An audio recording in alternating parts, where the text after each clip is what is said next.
Amber, do you want to be in another video? I know you just got home from the vet and you're feeling a little sleepy, so I'll take that as a no. You just take it easy, dog. You've had a shot. Alright, welcome back to Nissan Nut. This is my Datsun 521 restoration project. This is episode 59. As you can see, I got the engine back in. Oh, actually in this video I installed the trans-dapt Weber adapter finally. Have to make a new throttle linkage, a bunch of stuff on that. I also do my first test drive with the 5-speed and air conditioning, and actually my wife goes along for the test drive. The test drive is, you'll see in the video that when I shift hard, it kind of feels like an automatic. It doesn't really shift that hard, but it is engaging 100%. So I pull the engine, pull the training, pull the oil pan, and I swap out the clutch collar, and I think that's the fix. But that's what the video is about. And then I put the engine back in, change the oil pans, and then a whole nother video about the chaos of the oil pan stuff. Anyways, like, comment, subscribe. I hope you enjoy episode 59. I think I'm finally still working on the cooling issues with the AC and stuff, but that'll be in the next video. So thanks for watching. Alright, so I think I'm going to try getting rid of this adapter. See if I can fix some of my carb issues. I'm having a major hesitation issue with the 3838. I put on my 3236. It doesn't hesitate, but this carb doesn't idle. So I'm going to try this intake manifold just to rule out something. I'm going to finally install this trans-dapt adapter. Put this on and see if I get a different result. So here goes. I'll mark that up on this extra intake. I don't know what kind of intake this one is. It's different than that one. This hose is different. Yeah, this is all different. It's all different around here. Yeah, this is more like the 74. This may be from, oh, this is from the 79 or the 74 L20B from the 610. I think this is from the L20B to 74. I think.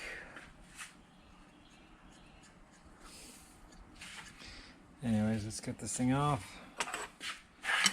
Get it installed on my L16. See if it works. Alright, so I just installed the first gasket and the, what is it, TD or something? Trans-dapt adapter. I think it's 2107. And so I'm using genuine Nissan studs. I put the genuine Nissan studs back in the manifold. I was missing two. I found these off of my 2014 Sentra engine. So all Nissans pretty much use 8mm 1.25. So I got rid of those weird adapters. I'm pretty sure these are bolts they come with. I think these are standard on one end because they're like 11mm head.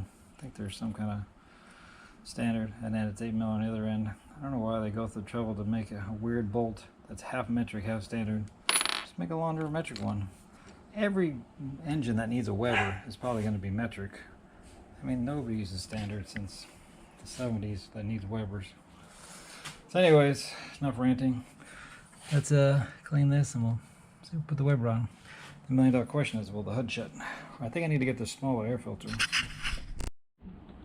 So here's the old throttle bracket. Here's the new one. I had to make a new one to raise it up.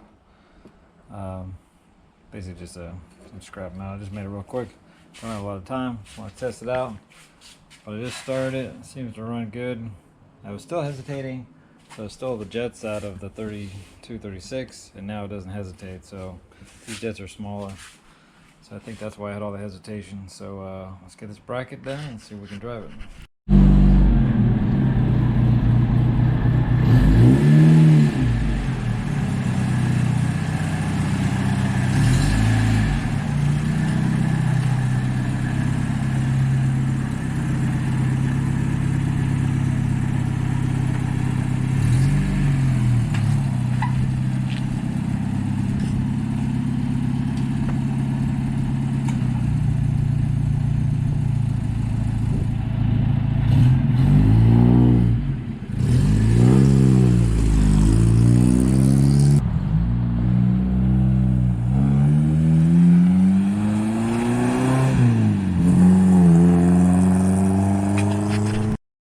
So now that I got the AC working, I need more air. So I'm going to pull the motor to fix some other issues. The clutch, actually the 5-speed issues. The clutch is not fully engaging, I think. So I'm going to pull the engine to check the clutch. Well, I'm going to pull the engine for a couple of reasons. One, I want to replace the oil pan. And figure this would be easy. And I may also go ahead and fix this motor mount and put it back to where it used to be, since I'm going to put a stock pan back on. You can see, even with the moved motor mount, it still clears the AC, which is interesting. But I think I'm going to put all that back to stock location. So yeah, because even if I put a header, it should fit with there. So there's no reason for it to be there. Yeah, so I'm going to pull the motor out, fix the. I think I've got a hole in my weld, and it's dripping oil. It's driving me nuts. So time to fix that now. So I'm going to pull the motor real quick, and I'm going to put the old L20B pan on. Let me show you that. I just sprayed this down a couple minutes ago with the acid cleaner to get rid of this rust. There's some surface rust on here. Sprayed it yesterday, and it got rid of all the surface rust, it looks like. Leaves this white residue, but it looks nice. So I'm just trying to get rid of the rust around this surface. And I guess I'll tape that or something. I guess I don't have to tape it. I want to paint all around there. Paint this thing black. This is an L20B, which should fit no problem. I'm assuming it's the same as the original one that I cut up for the mounter rack, but I don't need anymore. So here's the issue I've got. Here's the fan clutch from an L20B 79. This actually works really good. I've drove around it quite a bit. The AC works good, but the truck kind of overheats when it's idling. I either need to make a fan shroud, or I need to do an electric fan, or do another fan to this condenser. But I think I'm going to try to go electric. I just realized something, because this fan is old and it's cracked, and there's a lot of cracks to the metal in this thing. I'm afraid it's going to fly apart and break something. But they don't make new ones. They make them for the D21s, and it's the same fan clutch water pump for the Z series motors. So I'm assuming the fan would fit from a D21. Z24 would fit in here. I don't know if the overall diameter is the same. I know the bolt pattern is the same, because the water pump's the same. So if anybody knows if a D21 fan would bolt on to an L series, it'd be the same diameter. That would be good to know. They're only like 45 bucks brand new. I don't know if we should buy one of those or just focus on doing electric. Because I need more air. So I either need to do a shroud to get the air. No real room in here to get an electric fan in there. So I think I'm just going to focus on electric fan conversion. Oh boy.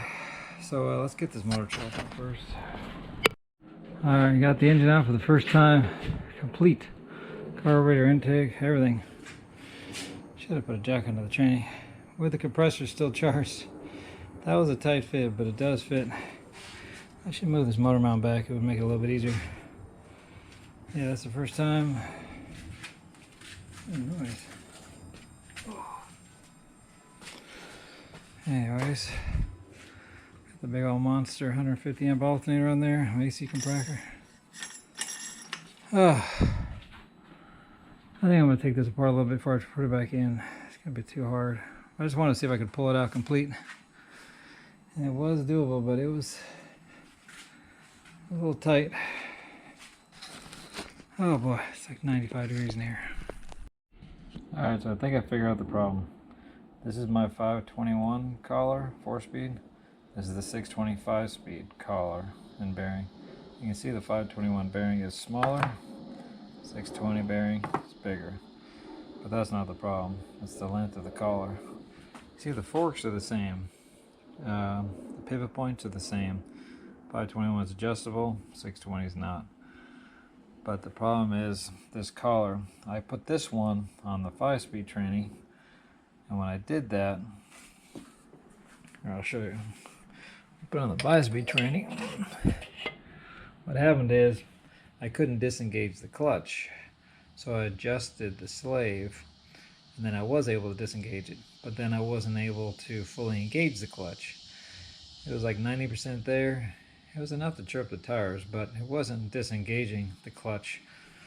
So I think the correct thing to do is use the 620 5-speed collar with the 521 bearing. Because I got a 521 L16. Well, I shouldn't even say 521. Basically means L16 clutch. This clutch is smaller than, like this is a 620 clutch. This diameter here is smaller. So if I use the small bearing, L20 won't work. See, it lines up. So I gotta use that bigger bearing. You don't want to use that big old bearing on that. It's gotta go that. So the bearing's gotta follow, but the collar has to follow the tranny. So I'll say that again, the collar for whatever tranny needs to stay, but the bearing needs to match the clutch and the disc and the pressure plate, flywheel. It all has to follow the L16.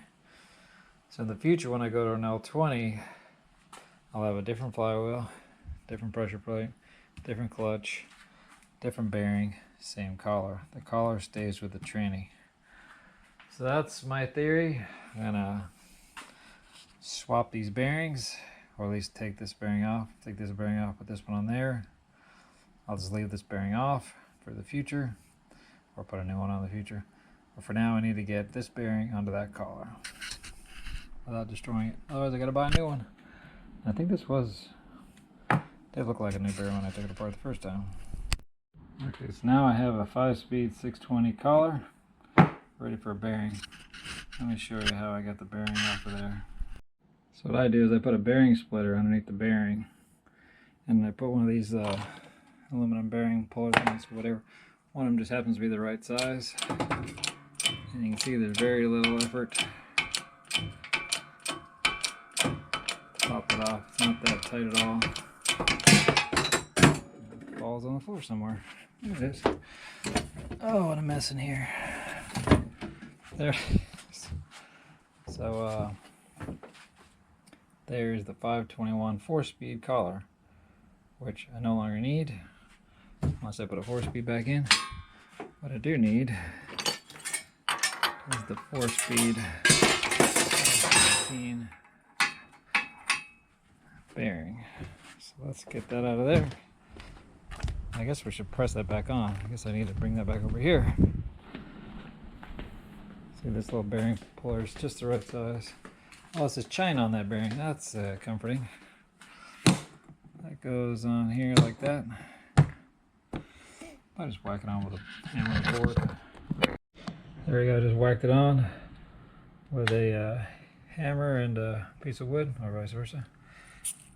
Made a little squeaky noise, not a good sign. Maybe I should squirt some grease in there. This cheap bearing. That's the last thing I need is noises. A little scratchy sounding. Huh. Did I introduce some dirt, or was it always like that? I don't know. But that is the bearing that I've been driving the truck with. And this clutch looked pretty new when I bought this truck and took it apart. I think it was a brand new clutch. I don't think it ever been used. This in theory is a brand new bearing. I've only got a few hours on it. Either just ruined it,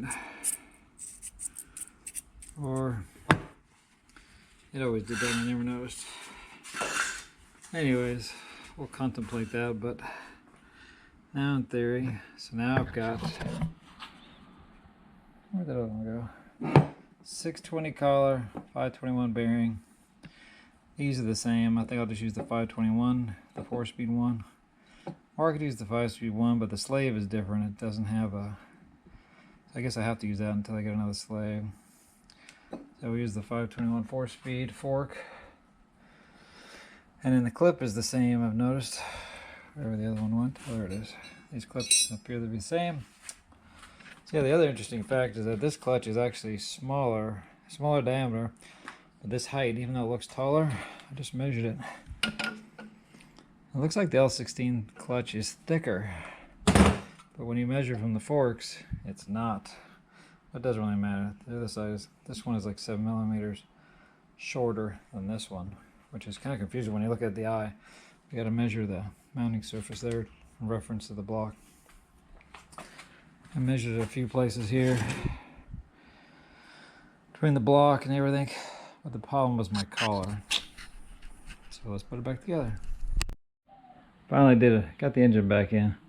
Just put on a new 620 oil pan. It wasn't easy to get this engine back in. I had to drop the rack and pinion cross member because I could not get the engine back in.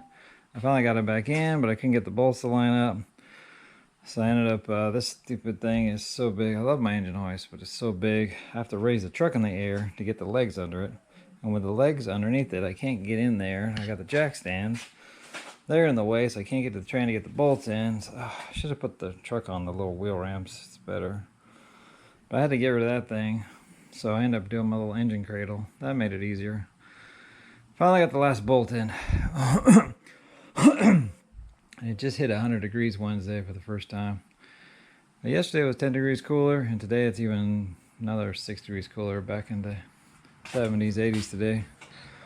So I think I'm gonna do some welding today. I think I'm gonna modify my alternator bracket and the air conditioning bracket and flip-flop the belts. Since it's middle of summer and it's gonna be high of 80 today. But yeah, I'm so glad I finally got the engine back in. And hopefully I fixed the clutch issue, and hopefully I fixed the leaky oil issue. And I'm hoping this 620 oil pan is the same as my 521 oil pan, because I'm hoping my rack goes back in. That's gonna be bad if it doesn't clear.